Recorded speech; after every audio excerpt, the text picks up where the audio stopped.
In this video, I'm going to show you how you can easily turn on camera on your iPhone by double tap at the back side of your device, just like that. As you can see, I've just turned on camera on my iPhone, and now let me show you how you can easily enable the same feature.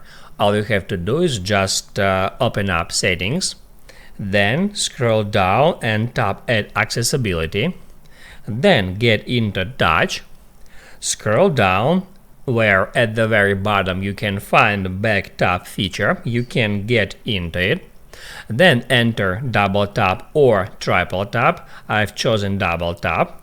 By default it is set to none, but you can select camera or any of that other features from that big list. Now you can write down in the comments below if you have any questions about that tutorial, hit the like button if you like that video, and I see you in the next one.